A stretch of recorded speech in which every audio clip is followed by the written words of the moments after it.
Bismillahirrahmanirrahim. Alhamdulillah. Wassalatu wassalamu ala rasulillahi wa ala alihi wa ashabihi wa man wala. Assalamu alaikum to everybody.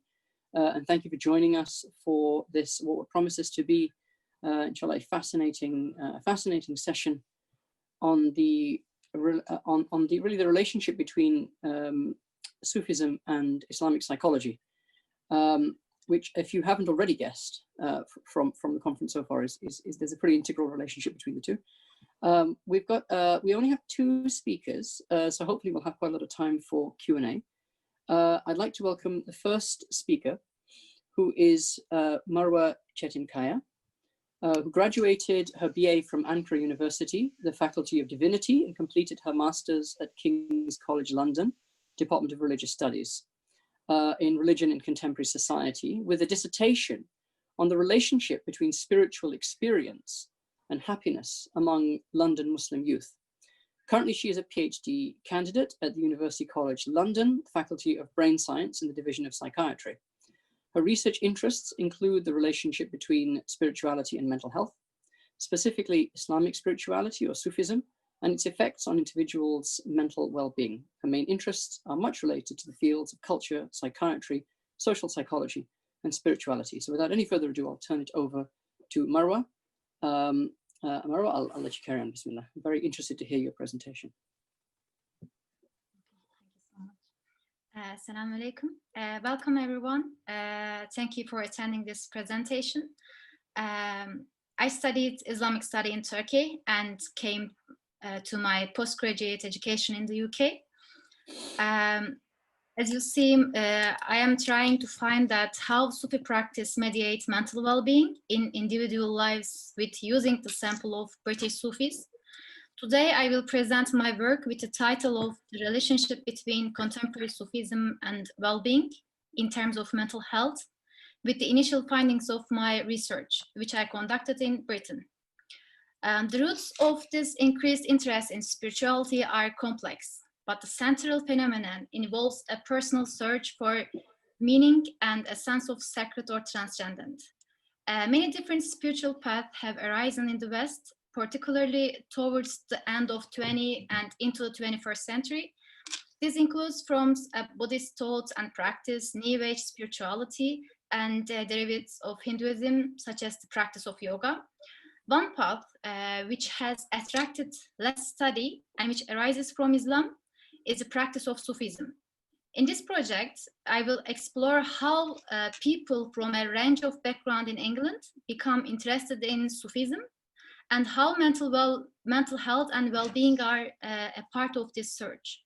I have chosen Sufism as it relates closely to my own background in Turkey, and also I am a Muslim, and my theological study which led up to this PhD.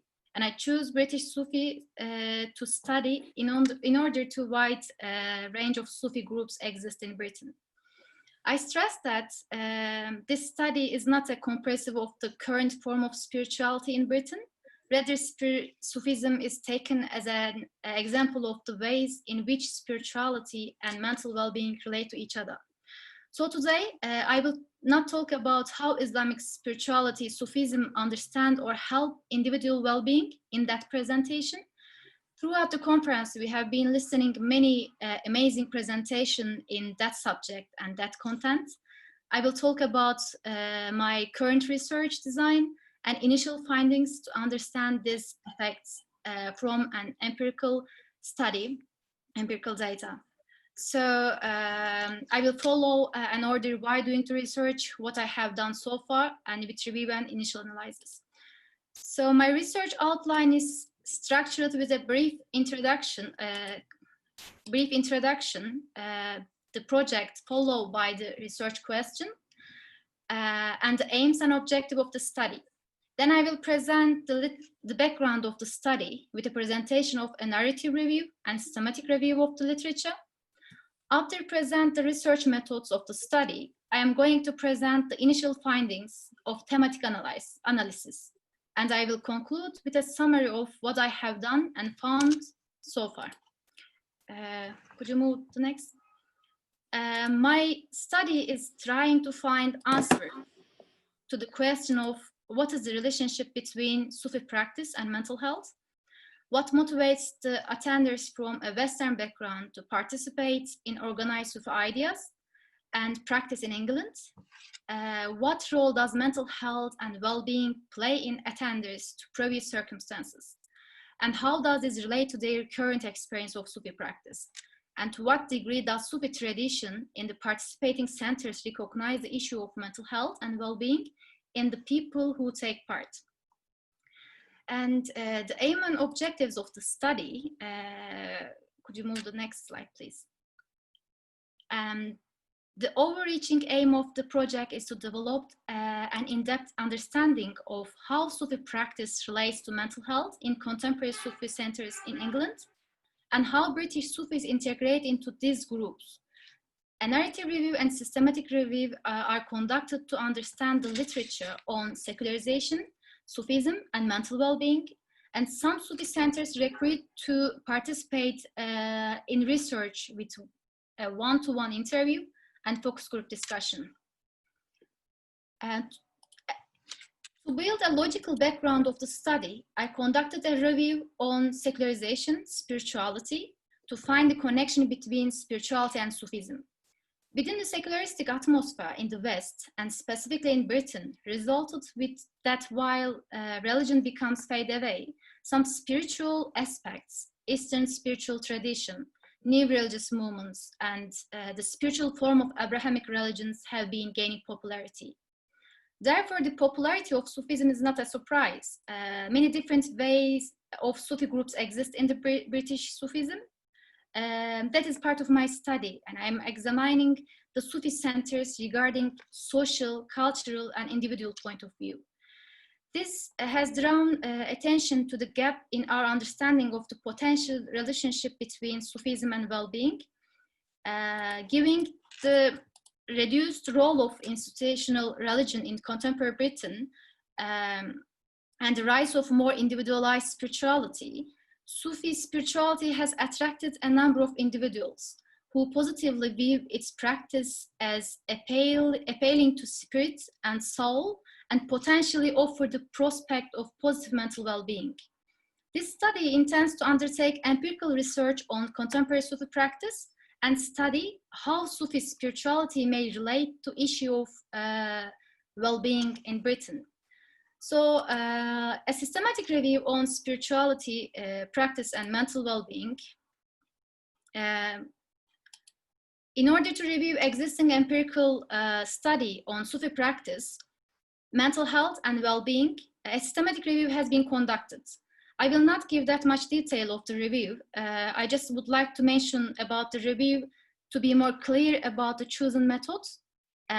This review conducted to create a link between scientific studies conducted on the topic of Sufi practice and mental well-being, and I reviewed the literature.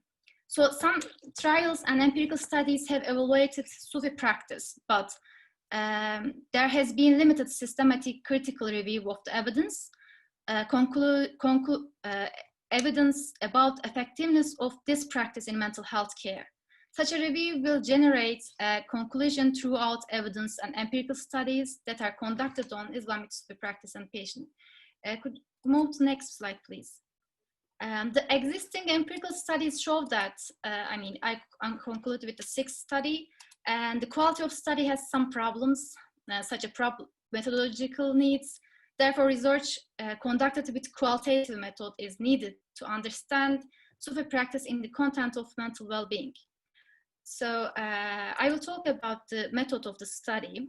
The qualitative study, having conducted both narrative and systematic review on the topic, I realized that the issues are complex. So my systematic review showed that the studies conducted on Sufi practice and mental well-being have a low quality. Therefore, I conclude that before further such studies are embarked upon, a more detailed research approach was needed to understand the field. So asking participants about their involvement in contemporary Sufi groups in Britain is one way to deepen the understanding of spirituality and its relationship to mental well-being in Britain. A life course approach in which participants are asked to place their interest in Sufism in the context of narratives about their lives, and needs might be used to understand the intention and attitudes of British Sufis towards contemporary spiritual practice and mental health. So I choose a qualitative method for the research, and my qualitative method includes participant observation with these groups, in-depth interview, and focus group discussions from the participants of the Sufi centers. These groups selected according to their approach to the Sufi practice and demographics of the participants. And I chose England specifically, and most of my interview with the people attending this centers and this practice from London, Oxford, and Cambridge. And these groups has been chosen because of the characteristic of the centers. So next slide, please. While the belief of British Sufi groups have been previously studied, there has been little work done on the role of mental well-being in framing the adoption of Sufi idea. In order to answer the question and fill the gap in the literature, the study will examine 3 contemporary groups. These groups are selected by their approach toward the Sufi practice in a different way, and to explore the Western understanding of, Western way of understanding of Sufi groups. And also I will talk about the analysis. Next slide, please. So I use thematic analysis. We'll use a life course framing of the role of mental well-being. This will be used conjunction with a narrative review of responders' interviews. I complete my data collection on the in-depth interview with the participants from these 3 groups, and began to analyze data using the thematic analysis and interpretive phenomenological analysis. And I analyzed 30 interviews so far, and from 2 ways which are emerging themes to group. Previous one, please, not this one. Yeah. And I analyzed 30 interview, and this theme emerging themes according to the group, and emerging themes according to the individuals. So I will give a summary of my findings. Next, please. So initial findings from the group, as you see, there's many initial code exists. My data analysis for the interview with participants from the selected groups, categorized with the group and with the sample in the first stage. And my initial findings answer the research question with the relevant sources. I present these findings with the groups of the Sufi centers and the interview with the leaders. I want to highlight that the results are slightly different than the secularization theory, because that is not directly related to decline of the religion aspect or gaining a benefit from them. It is more about improving faith and self-inner development to be a better human being in an Islamic traditional way, as being Muslim and Sufi, and improve connection with Allah and His creation. So there are some groups fit the secularization test, but it cannot be generalized. Could we move the next slide, please? In terms of the leaders interview, they are taking care of Islamic and traditional Sufi principles while leading the Sufi practice, and they taking care of participant positive mental well-being. And they're open to all participants from different backgrounds, help them in many ways. So I will just want to highlight 3 main findings from the groups. And there's some examples of emerging themes under these groups, but this 3 one is quite related with my question. So which are positive mental well-being result of the participants, and self-development in their inner life and self-management with the life. And the leaders also concern traditional Islamic spiritual practice and help to individuals in many ways. So the next slide, please. The findings show that the characteristic of the groups contain 2 directions, which are people coming from religious background and non-religious background. So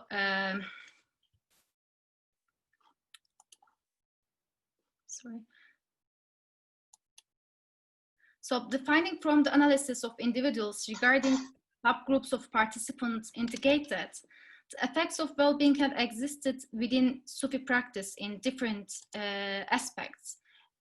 So, sorry about that. Can you move the next slide, please? Thank you. So the findings from the analysis of individuals regarding the subgroups of participants indicate that the effect of well-being have existed within the Sufi practice in different aspects. We can see some themes under the groups, and I will present 3 samples themes from the analysis again. But I would like to say that this groups has also some subgroups, and we can't generate, or we can't just fit one specific groups, and we need to analyze in terms of their different subgroups. So next slide, please. So I will present 3 sample themes from the analysis again. One is the positive role of well-being in the narratives, and also it helps improving self-management, becoming a better human being. The concept of insan kamil, and get support from the group and leaders is most effective way they gain a benefit from these groups and Sufi practice. So in terms of this analysis, secularization is not evidence enough for teams, and the form of secularization is different, is not separated from spirituality and religion, that is integrate together and aiming to be better human being with better relationship with Allah and others. So the characteristic of the participant are variety. There is different aspect from individual and group analysis. We cannot mention only 1 or 2 specific groups, and there are subgroups and various answers from them. So further analysis will be considered that aspects. Next slide, please. So the main understanding of the group so far illustrate that Sufi practice have an impact on individuals' mental well-being in a way. For example, the connection with a mentor sheikh gives a strength to cope with mundane problems and provide a path to be a better human being in some senses. And most of the expression from the interview show that their feelings were the sense of trust, the sense of stability, calm, peacefulness, and has a strength to manage with the stress, anxiety, and depression. So our analysis focus on more well-being perspective of the effects of Sufi practice on individuals. And the results show that the groups are not exactly with the secularization theme, and we group the role of well-being in a few narratives, and studies focusing on more positive well-being and self-development. Next slide, please. When I conclude my presentation, I want to summarize the general scope of my research. I intend to find the relationship between Sufi practice and mental well-being with an example of British Sufi centers in the UK and individuals who practice part of the centers. And the reason to conduct the research was to examine how Sufi spirituality mediates mental well-being. And I have been done this reviewing the literature from narrative and systematic point of view. And the data analysis also shows that there is a non-neglectable connection between Sufi practice and individuals' positive mental well-being. But the analysis is not complete yet. Therefore, this presentation indicates a brief overview of the research and initial findings. I am trying to understand the relation with the Sufi practice and mental well-being throughout the contemporary narratives. And it helps to understand the impact of Sufi practice and help to improve future research on improve and protect the well-being of individuals, be an alternative way for current methods. So thank you for your patience, and yeah, that's the end of my presentation. Next. Thank you very much, Merve, for that. That was very interesting, especially to me, given my own personal circumstances. Actually, that was very interesting to see that, and hopefully we can talk a little bit more about it in the in Q&A. I think that we have, alhamdulillah, we were in the background. Hamad and myself were thrashing about because I think we were having a little bit of difficulty getting Dr. Khalily, but alhamdulillah. Dr. Khalily is now here. I'd like to welcome him. Dr. Khalily, first let's just check. Can you hear me and can we hear you? We can certainly see you. Oh yes, yeah. Assalamu alaikum. I can hear you. Wa alaikum salam. Excellent, excellent. So let me introduce Dr. Muhammad Tahir Khalily, who is a professor and chair of psychology and the director and vice president in academics in the International Islamic University of Islamabad in Pakistan. He has more than 25 years of national and international teaching, research, clinical, supervisory, academic, administrative, and service development experience.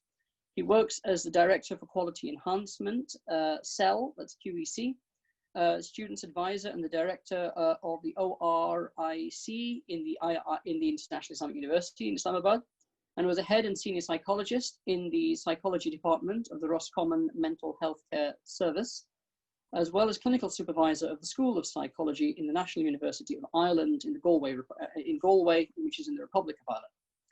Throughout his higher education at postdoc, Ph.D. and MPhil, his concentration and focus of research has remained on the field of psychology in general, which included a specialized experience and research on addiction, psychometrics, PTSD, organizational psychology, action research, collaborative integrating of current psychological approaches with the cultural and religious milieu, and interprofessional learning and clinical neuropsychology.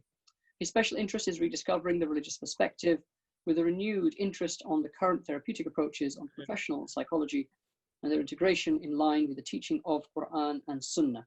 He's going to be talking, he's going to be giving us a presentation today. So Dr. Khalily, you've got a full half an hour if you wish to use it.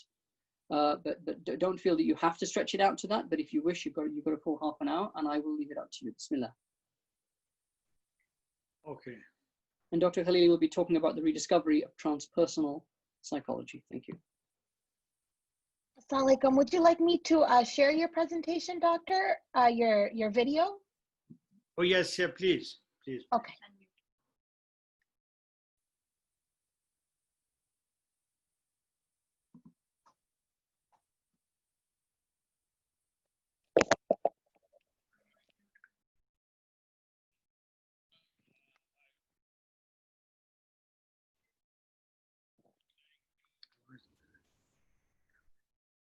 Thank you.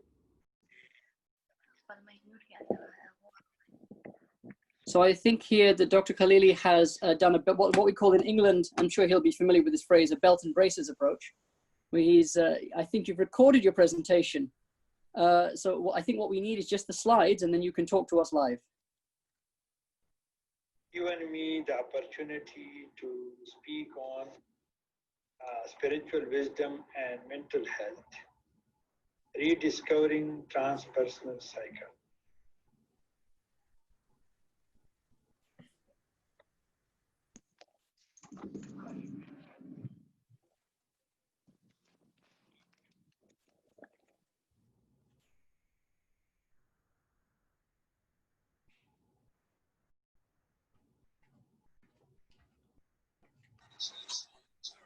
In a bit detail. The first one is the dichotomy between spirituality and religion. Second would be pharmaceutical therapeutic hegemony and alternative medicine. And the third one is the contemplation and review of spiritual wisdom. And the fourth one is the melodies of the nerves instead of psychiatric disorder. But here I will also would like to add that some people using spiritual diseases, but I am not using spiritual diseases. I use the melodies of the nerves, which mean review of the nerves instead of psychiatric disorder. And then we will conclude. For many centuries, the understanding of religion and spirituality have been found debatable. Spirituality was contemplated or has been contemplated as a personal pursuit or association to the celestial, either within or outside of the formal religion. While religion believed as an organized system of beliefs and practices allied with an institutional structure. This dichotomy made them distant from each other, I mean the spirituality and the religion.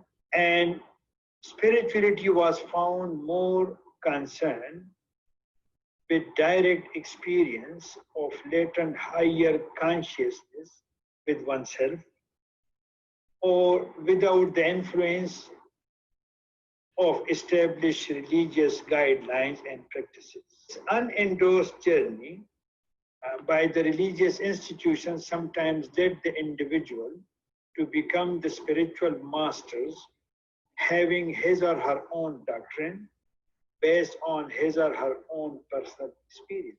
On the other hand, the individual who followed the institutionalized religion without internalized relationship between the individuals and the divine, or between the individual and Allah subhanahu wa ta'ala, have lost personal wholeness. And these religious practices become or remain routine rituals due to the spiritual bankruptcy. We call spiritual bankruptcy because they are practicing, but that become the routine activities. In this talk, I would like you and myself to rediscover the association of religion and spirituality in the domain of transpersonal psychology, and also to restore this integration between spirituality and religion to alleviate the emotional suffering as a consequence of this estrangement or this separation. It is the time to renew the convergence between spirituality and religion and go beyond conventional personal or individual levels. We should look at the experiences in which the sense of identity or self extends beyond individual and incorporate the wider aspects of humankind, life or psyche, cosmos grounded in religious teaching. In this discourse, I take spirituality as a common factor of faith grounded in the revealed religious sets of beliefs, tradition, practices, community-based worship, and guidelines. Subsequently, spirituality could be acknowledged as a belief in all-powerful force called Allah, in English we call God, who controls and runs the universe, the seen and the unseen, and the destiny of human being, and obedience to Him, the All-Merciful. In this talk, spirituality will be discussed in the context of Islamic teachings and doctrines, which leads us to the fact that Islam as a revealed religion institutionalized its teaching and practices together. Theoretical knowledge may connect the individual to Allah through direct experiences guided by the last Prophet Muhammad, peace be upon him. Traditionally, religion and spirituality were ignored in the last century and weren't taken seriously for scientific discourse because of the reason that faith was highly politicized, while religion and science were aligned in direct opposition. Consequently, spiritual experiences were contemplated illusory. However, now a paradigm shift has been noticed, particularly in the Western culture, which is reshaping its materialist, positivist, and empiricist understanding towards a naturalistic view. A view that recognizes the meaning of personal experiences, emotions, and extra sensory experiences that can't be explained purely in the domain of physical science.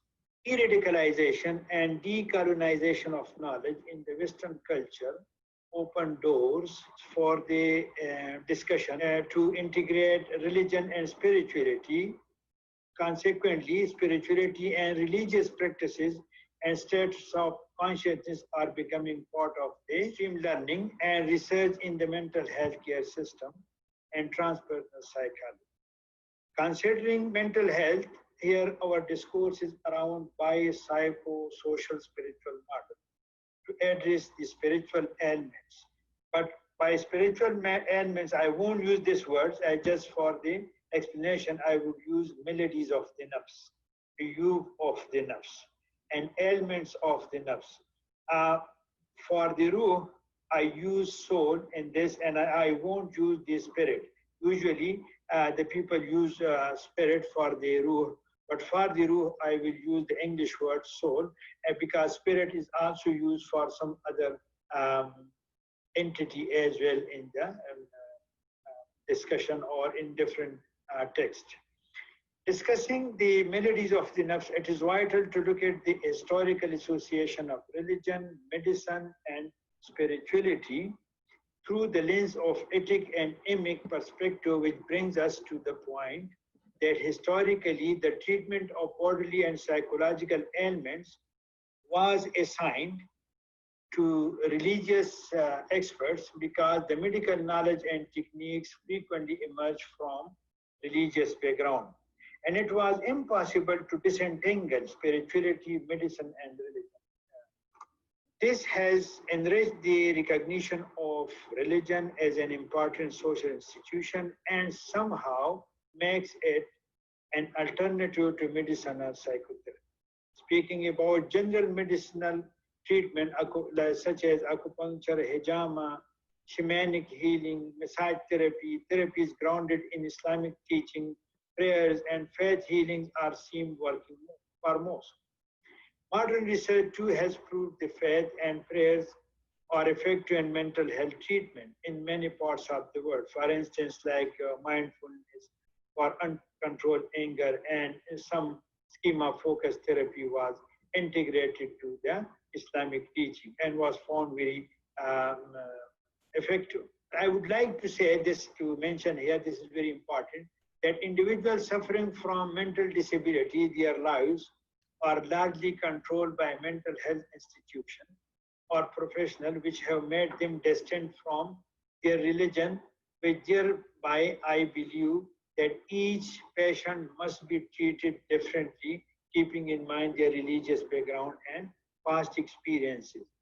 Moreover, there are many survivors or individuals with psychiatric disorders who have adopted spiritual enlightenment of their experiences and the contentment of associating with spiritual community of their choice in order to live with meaningful purpose of life and to become a decent human being rather than to adopt forceful way of a boring and tedious recovery. On the other hand, having a higher purpose of life and hope of temporal discounting may make a huge difference in individuals' willingness to bear pain, to work hard, and to learn tolerance in the form of sabr, perseverance.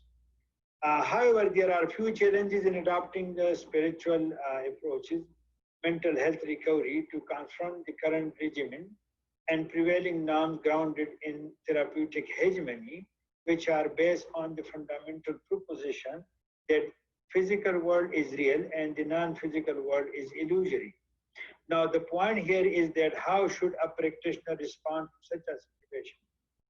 Both clients and practitioners are therefore needed to and should have integrated therapeutic insight and degree of comfort in understanding mental health issues in the context of religious and spiritual perspective.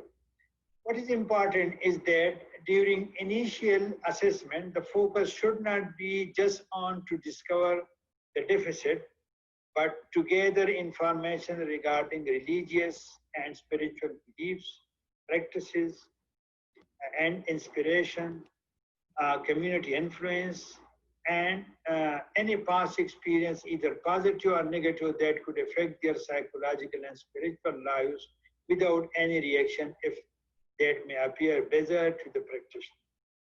Practitioner may also acknowledge the client explanatory framework to build rapport and trust and working from the client's frame of orientation, which may increase their adherence to the treatment plan. first, the cultural diversity and religious competency, and second, understanding ourselves, that is nafs in the conformity with fitra and uncovering of fitra in the light of Islamic teaching, and contemplation on the uncontrolled lower self, that is al-amara, which results in a range of melodies, the melodies of the nafs.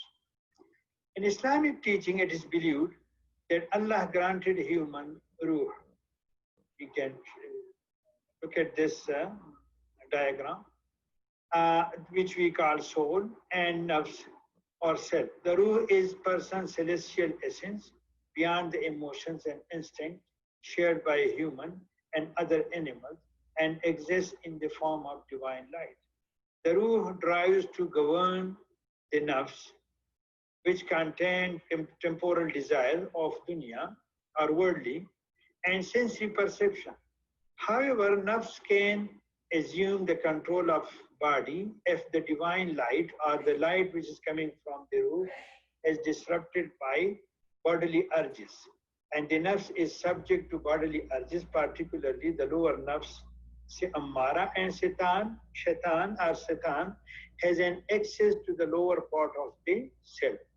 Now, in this way, the lower self is dominant. Then there is in this model, the center is the qalb, divine light coming to the qalb, and then they push Satan and bring light to the or power to the qalb. But when the lower part of the self, or that is nafs ammara, will that take over through the black spots, and then that become black, and the divine light cannot be passed. Then the person become the slave of the lower self and act according to the demands of the lower self. In this way, we need to activate the nafs al-lawwama, which almost all the time trying to clean these dots, black spots, and make the qalb transparent. For this purpose, I mentioned the tawbah, astaghfar, taqwa, and ibadah. That is part of the tazkiyah, important for the cleaning of the qalb. Once they clean the qalb, and this should be a continuous activities of the nafs al-lawwama. In the therapeutic model, the therapist or practitioner need to keep nafs al-lawwama active all the time. Once they clean the qalb, then there is another stage which we reach to sabr and shukr, and then rada ilahi, that is nafs al-mutmainna, and that goes to the fitra Allah subhanahu wa ta'ala. Another significant step on the practitioner part is to reach out to the religious scholars. For that, I will just mention in slides different melodies of the nafs which we identified.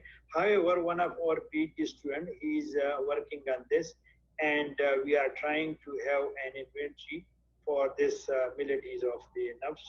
And inshallah, in future, we will have an inventory on which we can assess these melodies of the nafs.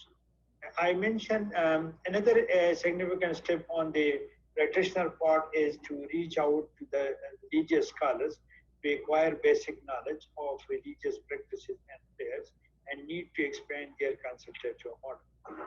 However, some questions or queries may be better to refer to religious scholars and to keep liaison with them in order to understand a range of religious traditions in the community, and the possibility to develop a referral pathway to bring religion and mental health into closer alignment. A concrete techniques grounded in religious and spiritual tradition may be used to affect specific aspects of consciousness, such as prayers, tools for strengthening peace, purification ritual, self-observation, and practice of developing and maintaining calmness in difficult as well as excited situations.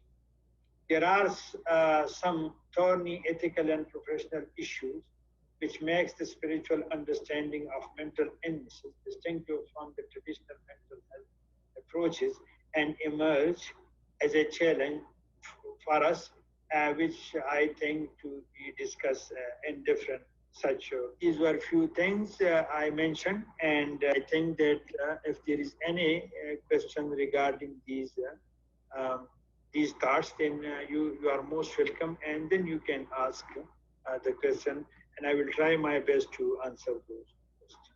Thank you. So nice of you. Bismillahirrahmanirrahim. First of all, I would. Bismillahirrahmanirrahim. Alhamdulillah. Assalamu alaikum, everyone. Can everyone hear me okay? Yes, please.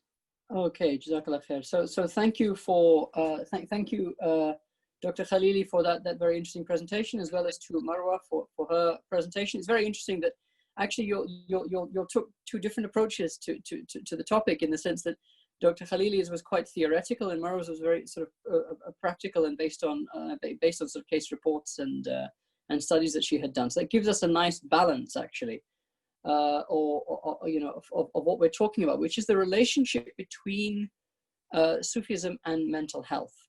Now, there was a question that I saw a little bit further up the presentations, which is why is there a focus on Sufism, or a particular sect on Sufism specifically? Why are we talking about that rather than just the concept of spirituality that Muslims have generally? So I don't know whether before anything else, either of the two speakers wanted to come in. I've got my own thoughts on that, but whether any of the two speakers wanted to come in on that question. Can I say something? No. Yeah. Thank you, Brother Yusuf. It's nice to talk to you, though we are a bit far from each other, but it's still very nice that we can see and we can talk to each other. My point, I have a great regard for Sufis, and Sufis, particularly in the subcontinent, they were instrumental to spread the message of Islam, and they have devised certain methods. But I think my talk was put in the wrong place. I was trying to explain, to integrate spirituality and the institutionalized religion. My main point is that suppose some people, they have their spirituality without the influence of institutionalized religion, established religion or supervision, but they develop their own experiences, and sometimes those experiences led them to some controversial things, and which is unhelpful and which is not supportive. On the other hand, some people, they are very strict to their established institutions, and then their activities become a routine activities when there is no spirituality, which I mean tazkiyah by spirituality, or essence of the Islamic teaching. What I am trying that if we could define spirituality in the context of Islamic teaching, that spirituality should be there, but that should be supervised through these established institutions, and this should be make easy. For instance, like I have a great regard for the Sufis, but some of their tariqat or their methods are very difficult for the common man.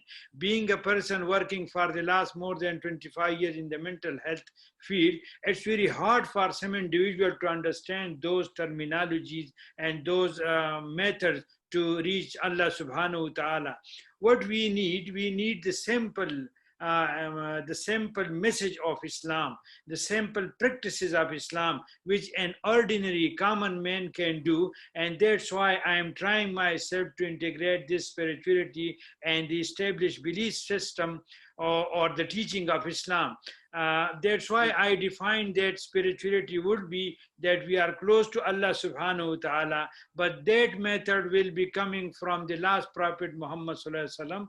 That is the main source of knowledge, both the revealed knowledge and the sunnah of the prophet.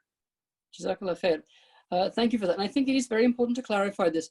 One of the great difficulties and one of the challenges, whenever you try to bring two great traditions together, whatever those traditions are, one of the challenges that one always experiences is the translation of terms, is to find a common, what sometimes is called a common translational framework.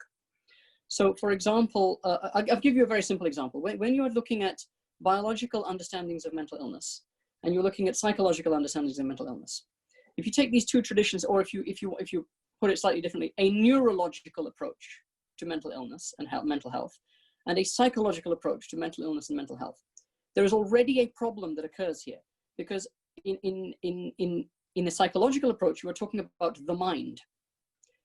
In a neurological approach, you were talking about the brain. Now, those two terms don't connect together. They're not synonyms of each other. So actually, it needs to be clear what you are talking about and how you develop this framework. It's one of the issues that we now have as we are trying to integrate hundreds of years of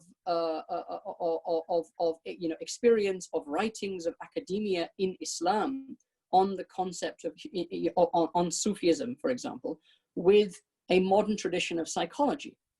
And actually, if you're going to be more precise about it, a third thing, which is Greek understandings of the self and the psyche as well. Now, when you are integrating these two things together, Dr. Khalily mentioned a point about, I'm going to use the word soul, I'm not going to use the word spirit. All right. Now, what is the ruh? What do you mean by qalb? This word nafs, it makes my head hurt. The word nafs. What do you mean when you say nafs? It has so many different meanings. Even in scripture, it has so many different meanings. Now, what we need is what we are doing in our heads is we are trying to say, well, when he says aql, when Dr. Khalili says aql, or when Ghazali says aql, he means mind. And when he says qalb, he means heart, or he means center of personality, or he means something else. I actually don't know what he means. Now, that is a problem that we need to understand is there and has not yet been solved. The same thing applies to the word Sufism. What do you mean when you say Sufism? And I speak as a fully bought up and paid Sufi, all right? What do you mean when you say Sufism? It has very different meanings. Inverted commas, Sufism is understood by Hassan al-Basri, the Sayyid al-Tabi'een, the greatest of the Tabi'een, as understood by Sheikh Abdul Qadir Jilani, as understood by Khaja Mu'inuddin Chishti or Khaja Nizamuddin Awliya, as understood by Ibn Arabi, as understood by other people. They're not quite the same things. So Hassan al-Basri would have had great difficulty with Ibn Arabi's approach to what Sufism meant. So we need to understand that when Marwa, for example, is talking about Sufism, Marwa is talking about actual tariqah practice. She's talking about a lot of this, and a lot of her presentation actually is about group psychology. What is the benefit of being in a group? And one of the people, and I'm going to come to Marwa on this here, is one of the people brought up the question, actually, that why are you only talking about Sufis? And what do you mean by Salafis? And how much of this is about the benefit that is accrued by specifically Sufi practices?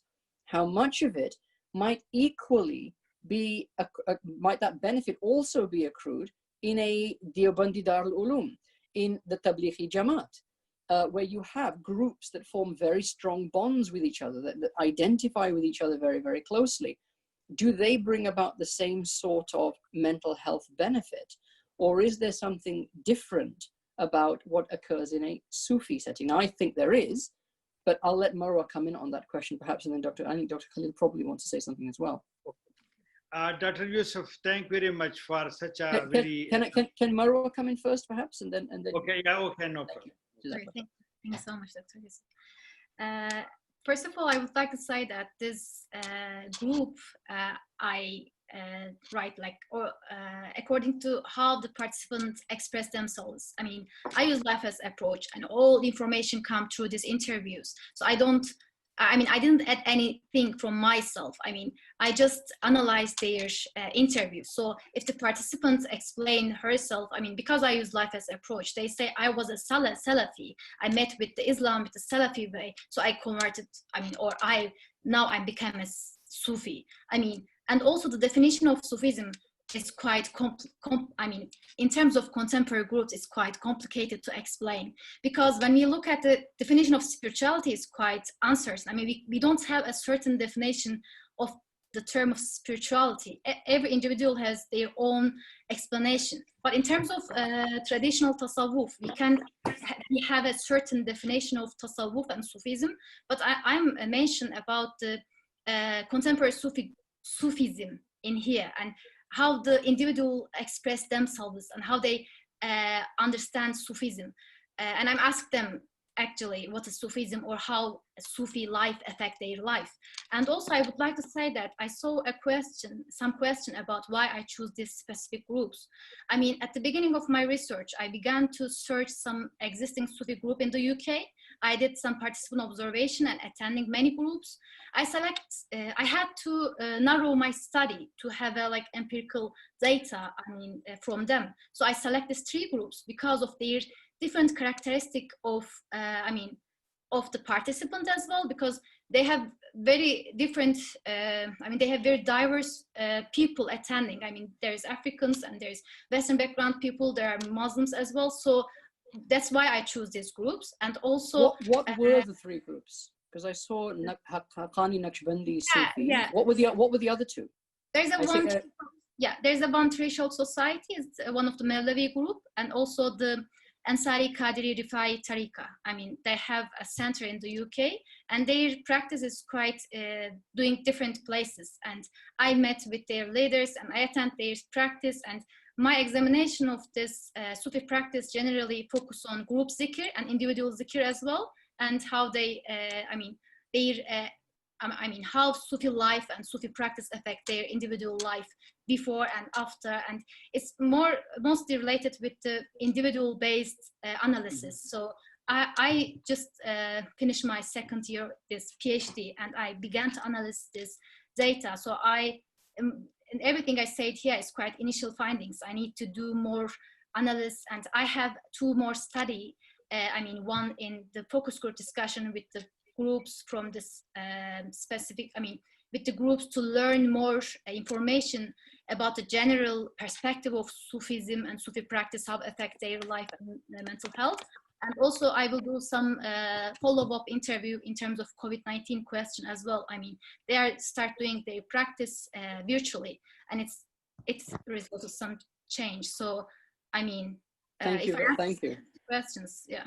Yeah, no, thank you very much for that. I'm just looking at some of the other questions. I think Dr. Khalil, did you want to come in on this on this as well? Yeah, Dr. Yusuf, you have a very good thoughts you presented. I would like to add to that something. Basically, one of my paper I published that is historically Junaid Baghdadi used a method for the treatment of Ibn Sabat, Sheikh Ibn Sabat. He was a famous dacoit in his life. For 40 years, he was famous for that dacoity. And he was treated, and I related that approach to the 21st century schema of focus therapy, which is very relevant to that model.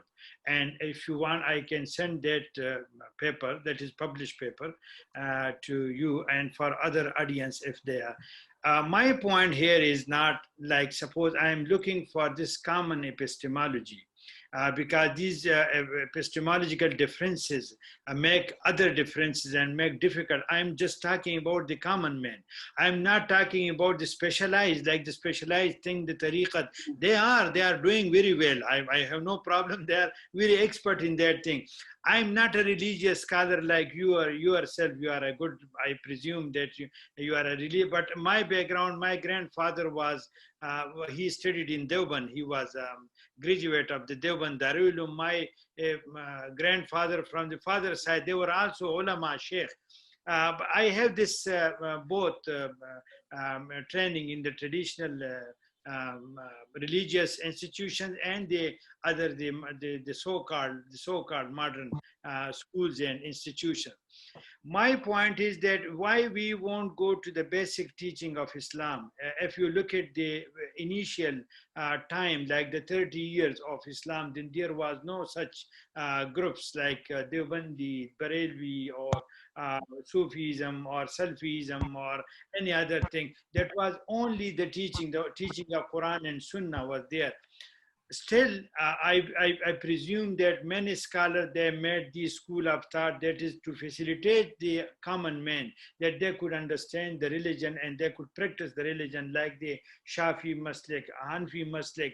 They were just to that according to the environment, they made these, explain the religious doctrine that the people could follow those principles easily.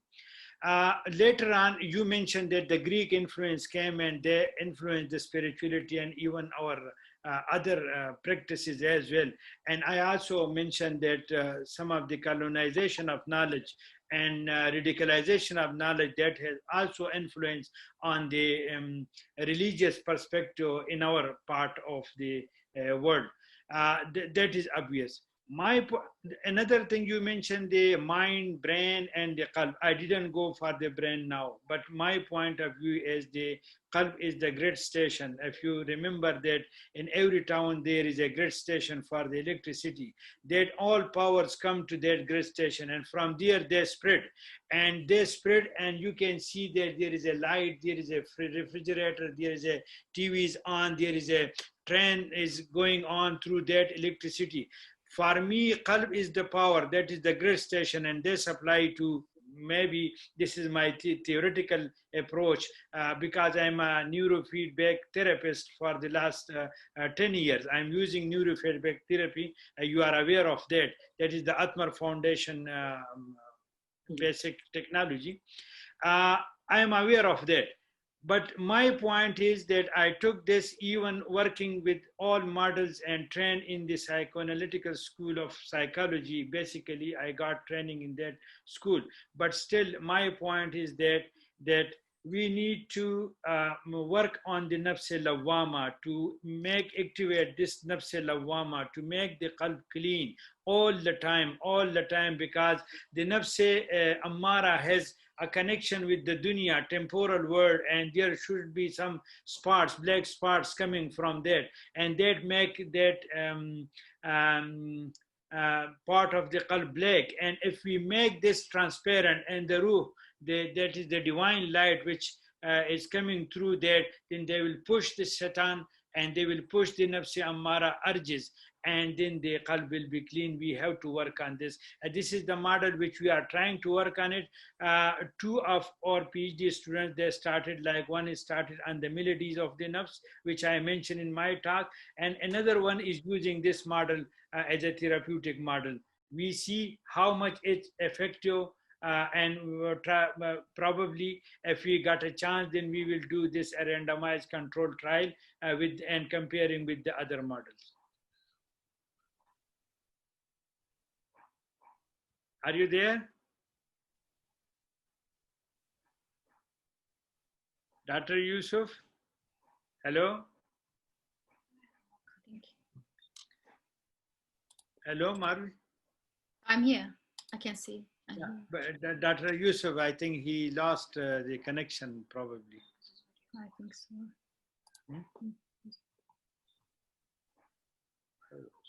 Yes, it seems like he is having a weak connection. Okay. Let's see if we can get him back in the room. Yeah, Inshallah. Akira Hussein, thank you. Yes, no problem. Okay. Yeah, we can wait for him. Yep.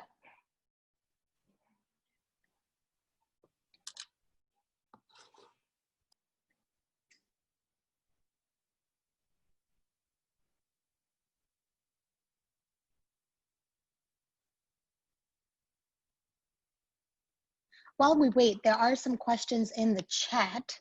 If both of the speakers want to open up the chat. Please, Merve will also help me. We both can answer if we could. Yes. Okay, so we have one question. It's for both of you guys. So how is the transformative nature of relationships described in our spiritual tradition, and how do we understand this as a Muslim or Islamic therapist? So Sister Marwa, do you want to answer that first?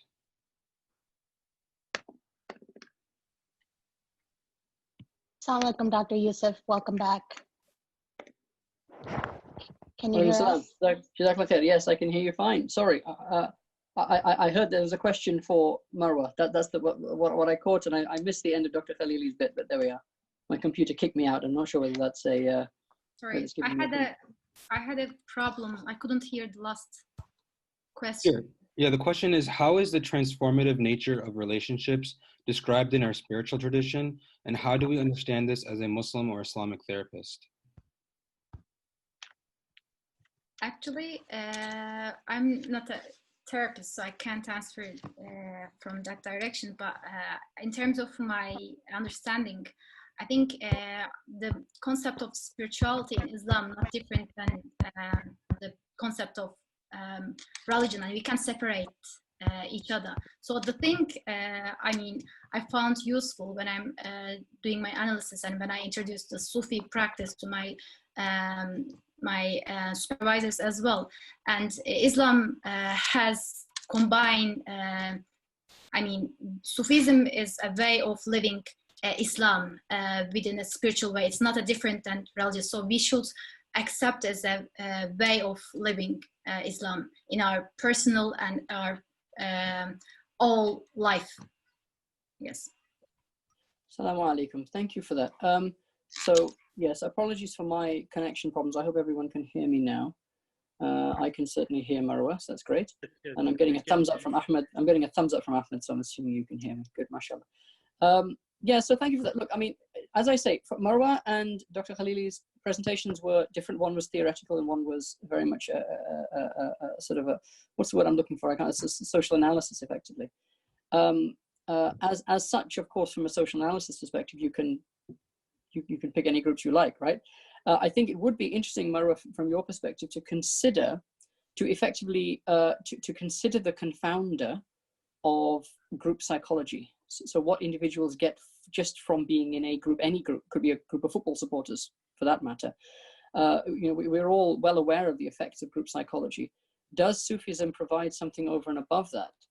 My experience with this, 20 years of, more than 20 years of being involved in this sort of thing is that the thing that makes the difference is two things. One is the dhikr itself, the fact that the focus of the performance is on the focus of in Sufism, and why. I'll come back to answer the first question I raised. Why the relationship between Sufism and mental health as opposed to Islam and mental health is because Sufism, the common thread that links all these different varieties of Sufism together is the focus on the self. That Sufism is very focused on coming to understand yourself, understand the things that drive you, the quality traits, the character traits that you possess, and so forth.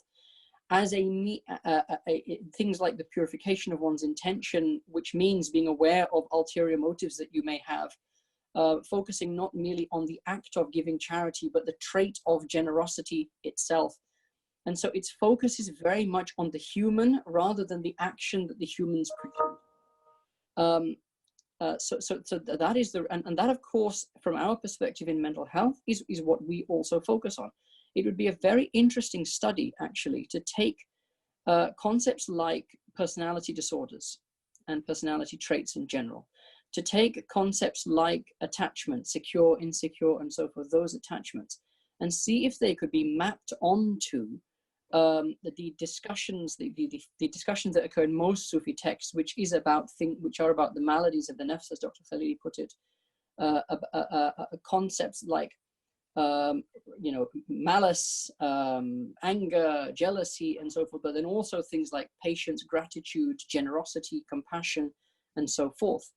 The linkage between what we consider to be virtuous character traits and positive mental health is something that is quite apparent. I think we all probably know this, but it's something that is made very explicit both in our scripture as well as in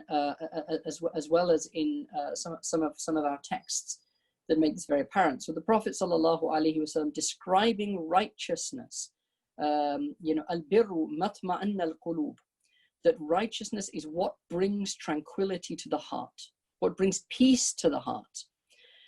Sin, wal ithmu ma haka fi sadrihi, And sin is what grates away at your heart. It causes a restless agitation in the heart.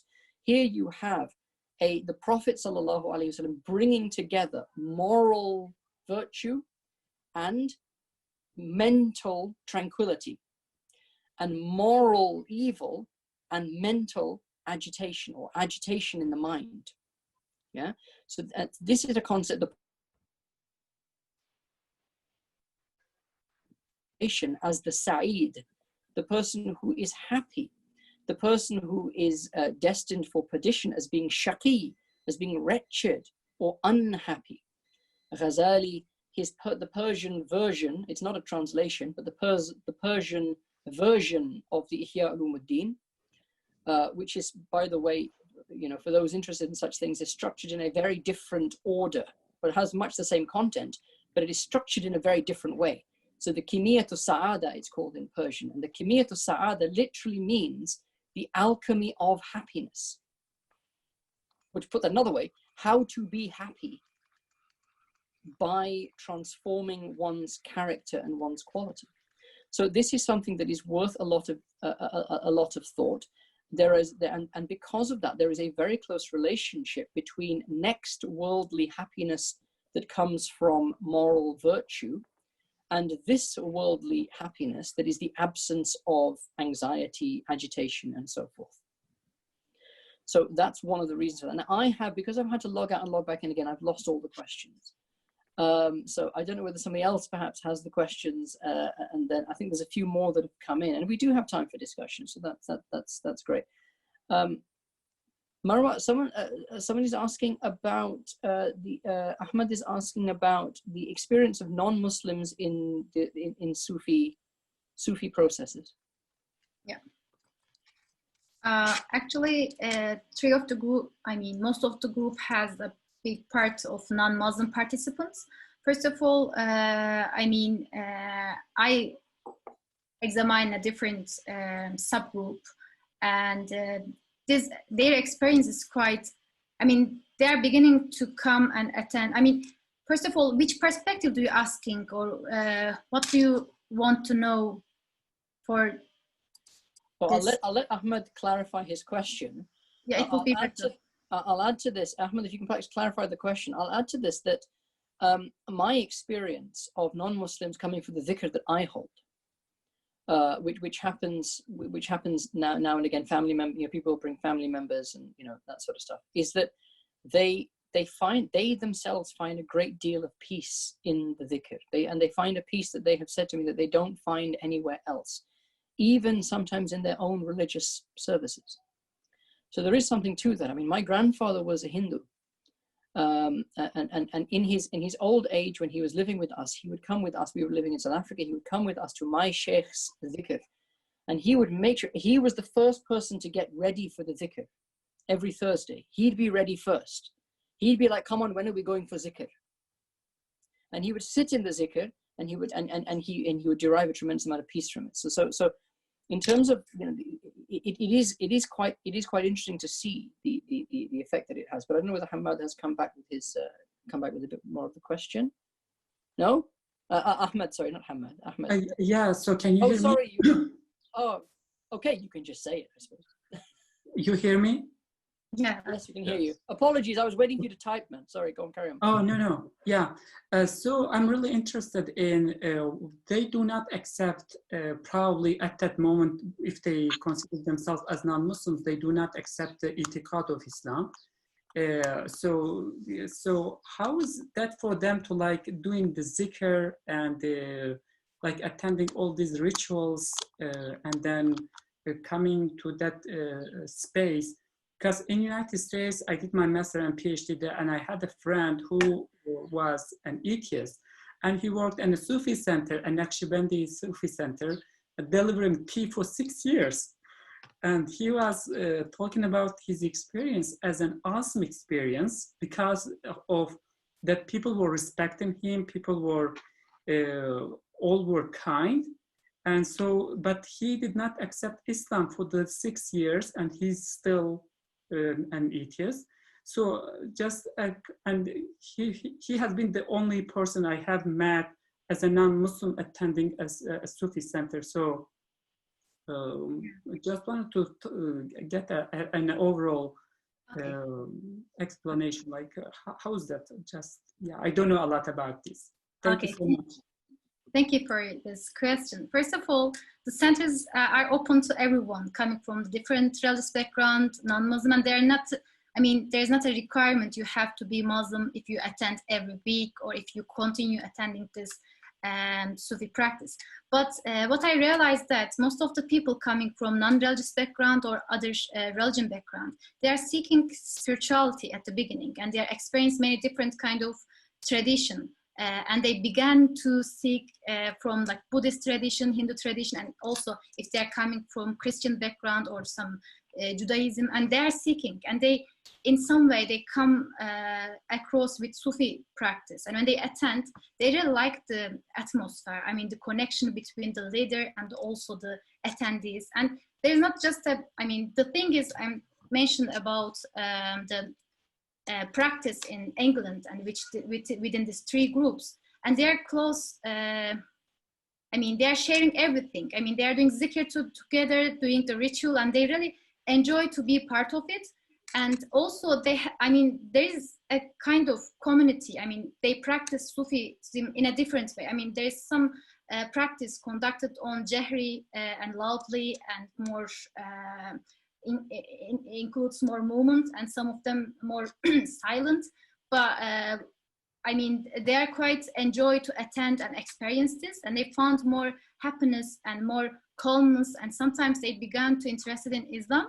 And also I found many people converted to Islam within the Sufi way, but they are, I mean, some of people say they are not explain themselves within one religion or one tradition. I found, I mean, I explained my analysis as well. People generally coming from non-religious background, they are explain themselves as a Unitarian or like a spiritual seeker or something like this. So that's why I analyze them in a different subgroup, because I mean, when you do an interview, when you ask their experience within Sufi practice, I can say it's clearly different explanation coming from them if you talk about a Muslim, if you talk about non-Muslim, because of maybe the understanding and the reflection of Sufi practice is different. But the thing is that both of them or all of them has a positive outcome from this zikrs, and they continue doing this group zikr and also individual zikr as well. If, I mean, it's a kind of summary of my observation, if I answer your question, Ahmed. Thank you, Merve. And I think that this question of spirituality, I think Dr. Khalily touched on it, and I think it is an extremely important point that is very overlooked, which is the idea of the spiritual experience. Now, this is something that I discussed. I went in the Khalil Center book that's going to be released soon. One of the sections in there is on spiritual therapies. And I sort of co-authored that chapter. And one of the questions that is asked in that chapter is, what is the difference between a spiritual therapy and a cognitive or an emotional therapy? So, if you are performing zikr, for example, are you not simply inducing a particular emotional state, or inducing a particular set of cognition? So actually, it is actually just a religious version of a cognitive therapy. It is a religious version of an emotional therapy. Is there anything more to it? And here we discussed the concept of the spiritual experience, a genuine spiritual experience, which is something that now, and I think Dr. Khalily was coming to this idea that it has now been empirically demonstrated that what is called a mystical experience or a spiritual experience is something that can actually be picked up on a functional MRI scan.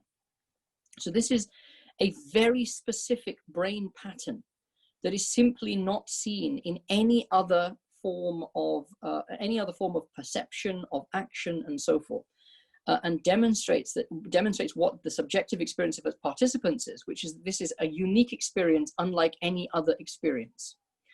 Now, when we talk about the experiential aspect of Islam, its fullest version is this. Now, the simplest form of it is "Ala bi dhikrillahi tatma'innul qulub."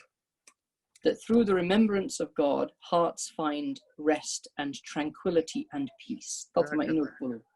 Yeah.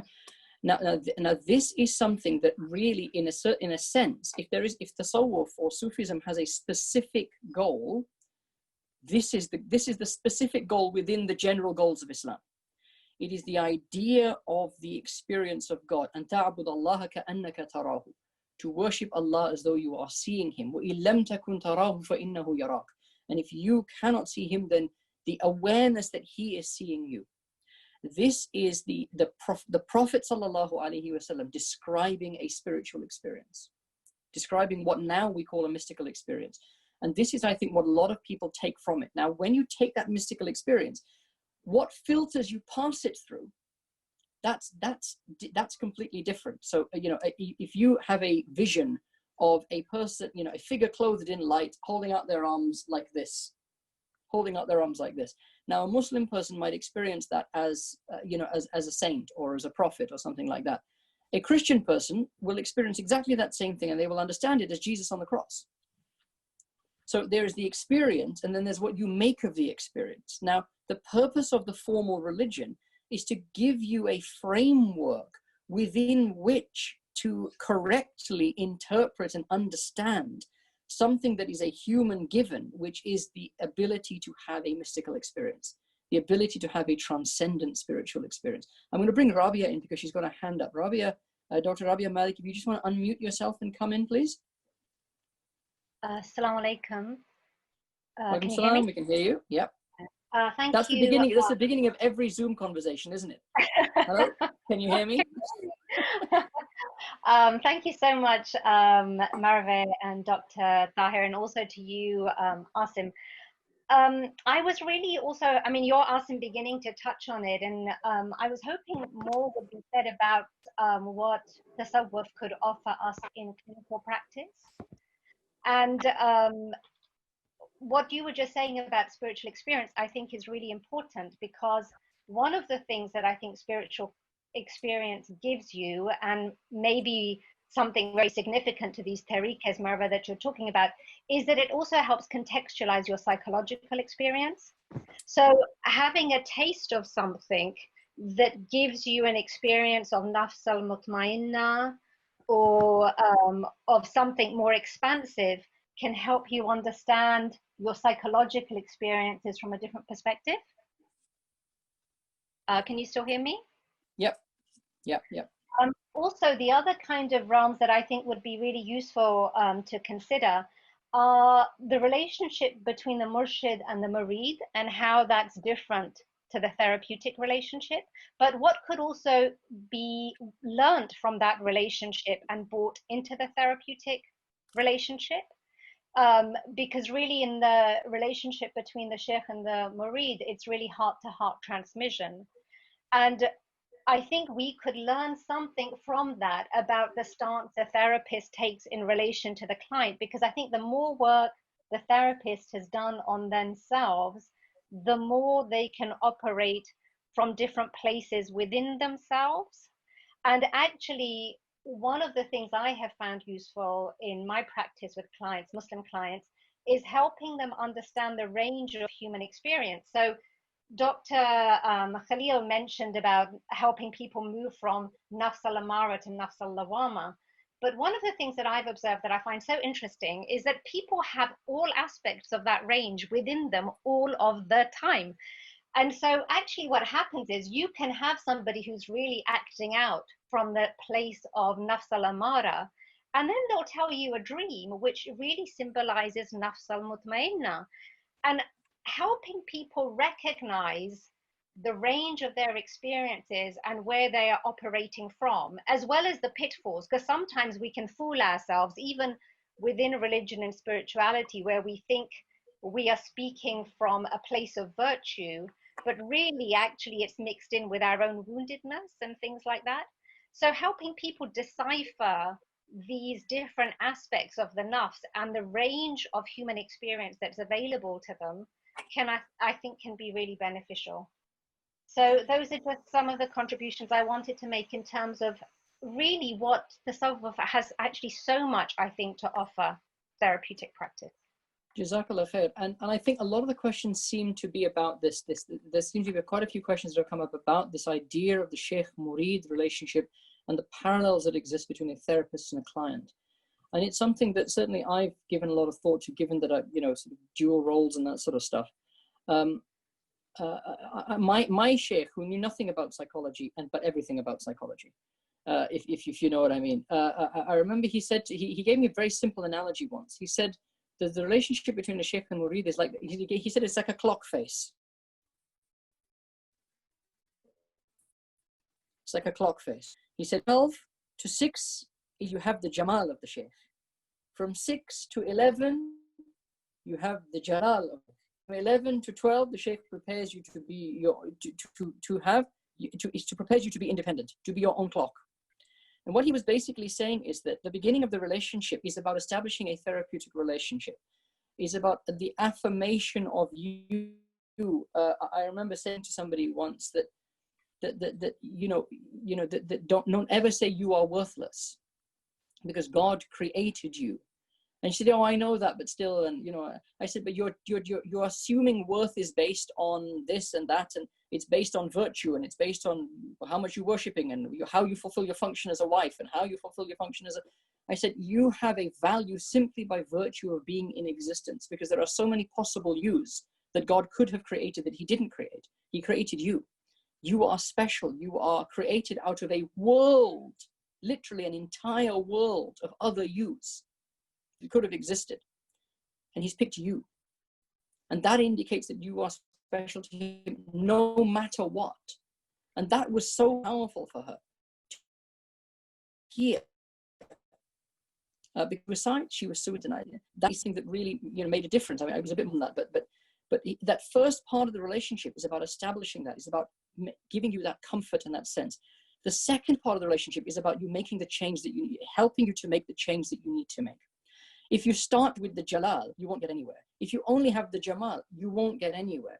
But the sheikh does both of these things, and end that last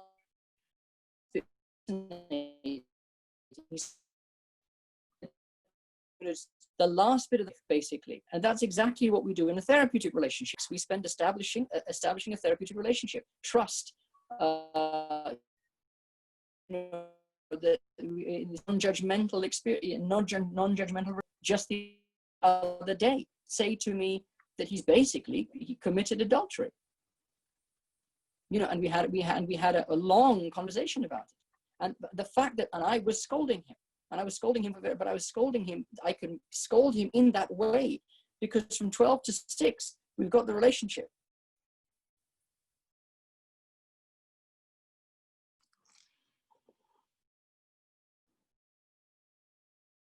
Dr. Yusuf, it seems like your video is lagging. Yeah, hello, can I say something? Yes, of course, go ahead. Okay, now just to take part in this discussion, I presume the relationship between Murshid and Murid that could, in my understanding is, I'm not imposing this idea on anyone else, that could be like the supervisor and supervisee relationship. That could be useful in that regard. But regarding with the mental health, those who are suffering from mental health problems, then I presume my point is again that we need to make the things simple for them, that they could follow and they could practice, and then they could improve. Another thing that was mentioned in the discussion, that some people like non-Muslim, they take part in the Sufi practices. They can, like suppose we also using some terminology, we borrowed some method like mindfulness from the Buddhist philosophy or practices. But that is, by mindfulness here we mean different thing. Like suppose in prayer, if we follow the mindfulness, then we mean that we make the prayer in khushu and khuzu with full essence, like Dr. Yusuf mentioned, that one can feel and we can experience the genuine spirituality in that practices. But if somebody, that is the job of the dawah, if somebody want to revert or convert to Islamic ideology, then I presume for that source of knowledge is the Holy Quran, and knowledge is essential that the person could learn about Allah subhanahu wa ta'ala, about the day of judgment, about the prophets, the last prophets, and about the dawah. That is a different thing. But I presume we are talking about the Muslim population, then in the that Tawheed is essential, you all know that. But about the Muslim population, we are talking about their mental health issues and how we can develop certain therapies or certain, I would say, rather therapy, I would say remedies. Like I said, melodies of the nafs, then I will go for the remedies of the nafs. That should be in line with the religious beliefs and cultural beliefs, because in the current therapeutic hegemony, they take control of the client and then they guide the client how to do this and how don't do this. And then I presume we need to empower the client with their religious and cultural beliefs that he or she can practice according to their beliefs. Jazakallah khair, and we'll need to wrap up the session there. It's been a fascinating session. There's going to be much more that we could have spoken about, but alhamdulillah, we had a lot of time for questions and discussion, which has been very helpful. To wrap up, the tasawwuf, or the formal practice of Islamic, the interior aspect of the religion, you might say, is the simplest way of putting it. The focus on the individual character, an individual's character traits, which is called tazkiyatun nafs, the purification of the heart, the cultivation of virtuous qualities, has a specific and very powerful effect on positive mental health. Whether that is in practices such as group dhikr and so forth that help to induce sometimes these mystical or transcendent spiritual experiences, whether it is in the focus on the self from a compassionate perspective, the development of these positive qualities, and removal of qualities that actually bring about a lot of agitation and restlessness in the heart.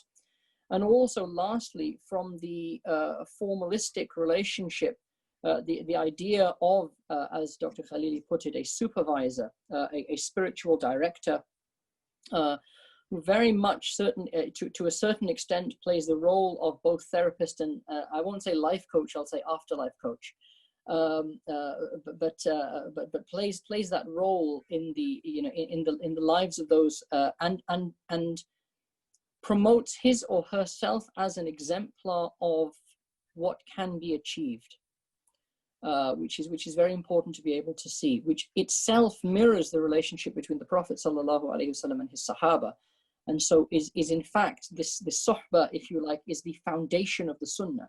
There would be no hadith were it not for the relationship between the Prophet ﷺ and his Sahaba, and that relationship was very much a master-disciple relationship. So there's a lot to dig into there. I'd like to thank both of the presenters for their excellent presentations. I'd like to thank all of you for joining in and contributing, and lastly to apologize for talking too much through the whole presentation. Assalamu alaikum wa rahmatullahi wa barakatuh. Thank you very much. Assalamu alaikum.